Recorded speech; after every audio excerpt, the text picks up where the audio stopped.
On va pouvoir commencer avec cette annonce de Checo Pérez, qui a donc été prolongé jusqu'en 2026. Qui l'eût cru? Qui l'eût cru?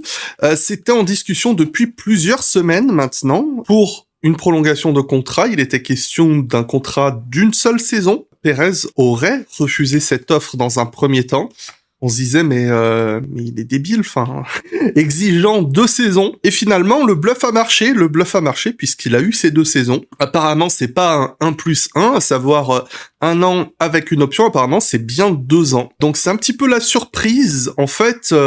Au-delà de la pertinence face à ses performances, c'est surtout de se dire que on confirme déjà le duo Verstappen-Perez pour 2026, sachant que 2026, on repart un peu de zéro. Donc en théorie, on aura fait 2 nouvelles réglementations techniques avec le même duo, donc à savoir 2022 et 2026. On s'y attendait pas. Naturellement, on sait que qu'en Formule 1, un contrat, dans n'importe quoi peut se casser à n'importe quel moment. On sait que il y a toujours des spéculations autour de la place de Max Verstappen pour l'avenir.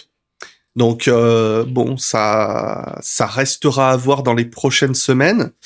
Vu comme c'est parti, ça va être une évolution assez lente. Il semble que les résultats de l'enquête qui est actuellement chez chez Red Bull ne soient pas, ça ne donne pas les résultats escomptés et attendus. À voir si ça ne ralentira pas un petit peu la volonté de de Verstappen, de quitter la maison, parce que on va s'orienter visiblement peut-être sur une procédure juridique de la part de la personne qui se place en victime dans l'affaire avec Horner. Donc à l'heure actuelle, il semble que la situation de Verstappen soit amenée à se stabiliser, mais on rappelle les craintes qui existent encore actuellement, même si on est un petit peu loin de le voir partir chez Mercedes comme c'était le cas il y a quelque temps. La situation est toujours un petit peu inquiétante dans les 2 clans, puisque on rappelle que pour 2026, l'arrivée de Ford reste encore, comment qu'on pourrait dire, en suspens. Ils attendent de voir plus clair un peu dans cette affaire louche. Donc, s'ils n'ont pas les réponses qu'ils veulent, ils ont dit qu'ils étaient prêts à se retirer pour 2026.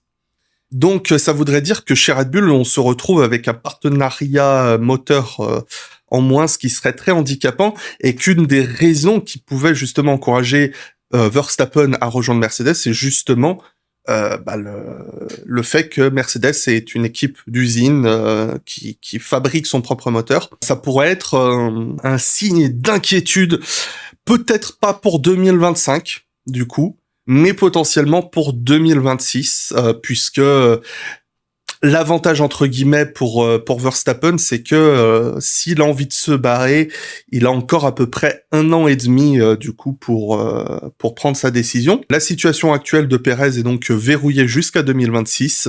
J'y parlais un petit peu de Verstappen parce que je pense qu'une des raisons pour lesquelles Pérez a été verrouillé, c'est très précisément, pour, entre guillemets, verrouiller un des 2 baquets et affirmer qu'on n'a vraiment pas peur de perdre Verstappen, puisque on parlait de potentiels clients comme Sainz, justement, qui est sur le marché, comme peut-être Albon, qui serait très désiré par Red Bull, même s'il a été prolongé il y a quelques semaines par Williams. Mais bon, c'est un petit peu, je pense, un signe pour montrer qu'on a pleinement confiance dans son numéro 1 et qu'on n'a pas peur de prolonger son numéro 2.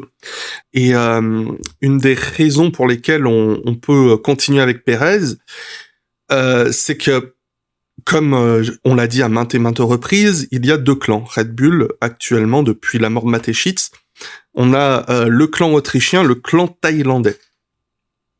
Pérez est vraiment plus en bonne grâce du côté Horner, donc côté thaïlandais de la marque. Il y a toujours eu des bonnes relations. On rappelle que c'est un ancien pilote Ardennes, l'équipe de Christian Horner en GP3 ou GP2, je sais plus quand exactement, mais ils se connaissent déjà depuis très longtemps, Pérez et Horner. C'est Horner qui a fait venir Pérez chez Red Bull en 2021. Donc il y a déjà des bonnes relations de base, et quelque chose qu'il ne faut pas oublier, c'est que Sergio Pérez est un pilote qui coûte 0 denier à l'équipe Red Bull. C'est un pilote qui autofinance son salaire, ce qui n'est pas mal, et qui ramène des sponsors. Et en plus de cela, c'est un personnage qui est ultra populaire au Mexique. Enfin, il suffit de le voir depuis 2021. Les tribunes sont des tribunes Pérez, hein. Donc donc je pense que c'est une des raisons pour lesquelles on est satisfait de sa présence dans l'équipe. Parce que bon, on peut dire ce qu'on veut, hein, du budget capé, Red Bull c'est une équipe qui regarde pas vraiment les sous. Mais bon, quand tu prends le point de vue de l'entreprise et pas de l'équipe, l'entreprise est très contente de se dire qu'il y a un pilote qui ramène de l'argent et qui coûte rien. Et qui, en plus de ça, rapporte un certain marché. On pourrait dire, mais Yuki Tsunoda pourrait potentiellement ramener aussi un marché, avec la venue, toute l'audience japonaise.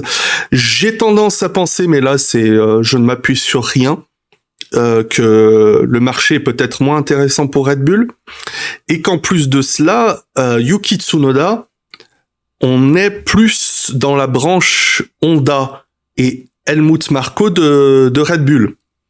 Et ce qu'il y a, c'est que Helmut Marko, on veut vraiment le passer sous silence. La seule raison, encore une fois, pour laquelle Helmut Marko est là, c'est parce qu'il a une clause qui le lie à Verstappen, que si Red Bull se sépare de Marko, ça casse le contrat de Verstappen, et ça veut dire qu'il faut entrer dans de nouvelles négociations, et si Verstappen a envie de se barrer, il peut dire non, je finis l'année, mais ça ira pas plus loin.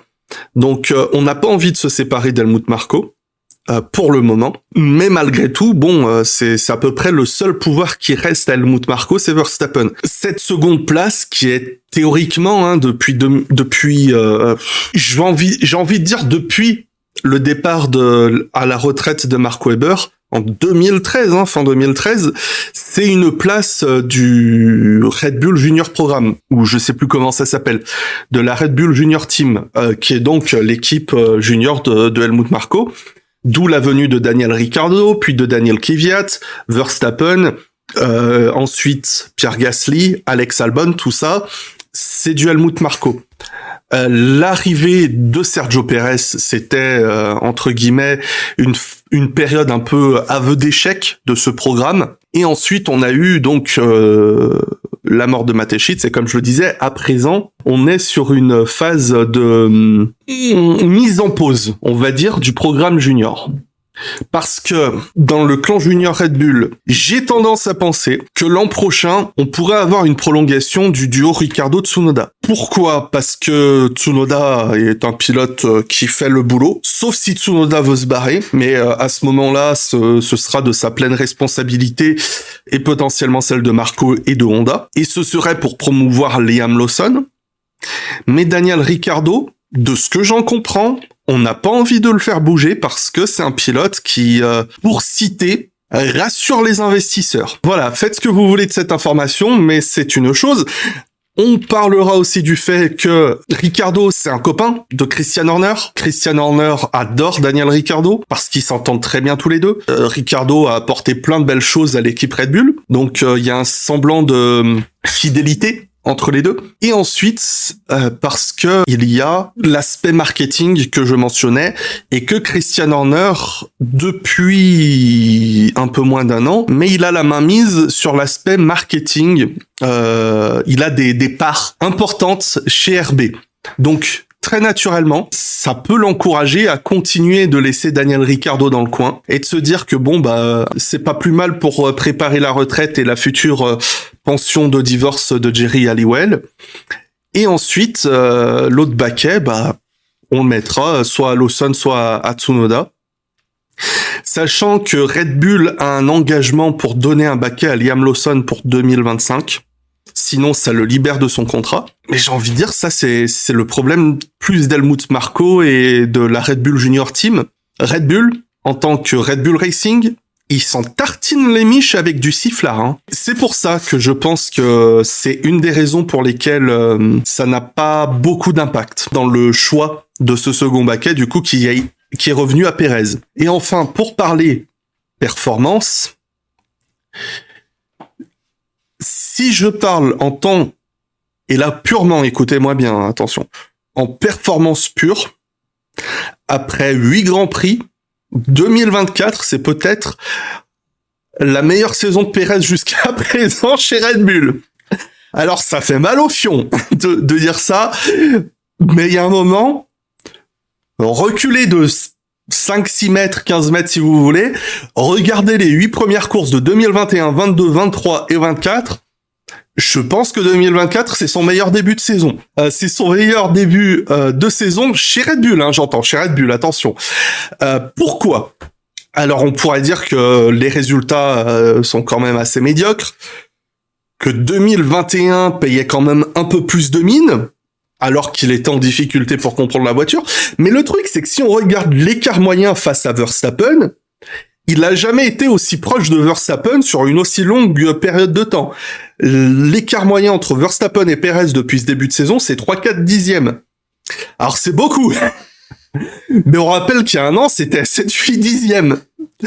Donc j'ai envie de dire, c'est particulièrement cynique, hein, je me fais totalement l'avocat du diable, mais il y a un moment, la seule raison pour laquelle Perez est autant à la ramasse depuis 3-4 courses, c'est parce que Red Bull a plus autant d'avance qu'avant. Si tu regardes les 3-4 premières courses quand Perez enchaîne les deuxièmes places, il est au même rythme, au même écart que face à Verstappen. C'est juste que depuis Miami peut-être, et la Chine, depuis la Chine, j'ai envie de dire, ces 3 dixièmes d'écart, sont plus suffisants pour lui assurer la deuxième place, et ça a permis à Ferrari et McLaren de se glisser dedans. C'est la seule raison pour laquelle je pense que les résultats font pas le figure.